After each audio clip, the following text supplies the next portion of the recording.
प्रहार जनशक्ती पक्ष शेतकरी संघटनेच्या वतीने आज आपण जिल्हाधिकारी कार्यालयावर मोर्चा काढण्यात आला होता। पोलीस प्रशासनाने मध्यस्थी केली, त्यामुळं इकडं पूनम गेटकडे हा मोर्चा वळवण्यात आला। आमचे वेळोवेळी मागण्या आहेत। 28 वर्ष झालं लक्ष्मी विष्णू कामगारांना घरं नाहीत, त्यांच्या हक्काची घरं मिळली पाहिजेत। पंतप्रधान आवास योजनेतून अनेकांना घरं मिळाली, पण लक्ष्मी विष्णू कामगारांचा कोणीही विचार केलेला नाही, ही एक मागणी आहे। त्याच्यानंतर अचानकपणे माझ्यावर 2 कोटी रुपयाचा खंडणीचा गुन्हा जो दाखल केलेला आहे, तो गुन्हा बेबुनियाद आहे।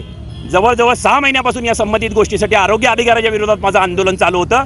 त्या ठिकाणी राखी माने येऊन बसली, ते त्यांची म्हणजे त्यात माझा काही दोष नाही आहे। मी त्या खुर्चीच्या विरोधात आंदोलन करत होतो, बायोमेडिकल वेस्टेज एस कंपनीच्या विरोधात आंदोलन करत होतो।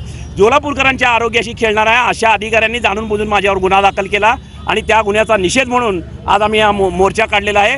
तिसरी जी मागणी आहे आमची, मुस्लिम आणि मराठा समाजाला आरक्षण हे कायमस्वरूपी मिळाले पाहिजे। 5% आरक्षण मुस्लिमांना मंजूर केलेलं आहे, पण त्याची म्हणजे हे अजून हे केलेलं नाही आहे, ते मिळणं फार गरजेचं आहे। मराठा समाजाला सुद्धा आरक्षण मिळणं गरजेचं आहे, जेणेकरून या सर्व मागण्याच्या सहित आज आम्ही जिल्हाधिकारी कार्यालयावर मोर्चा काढलेला होता।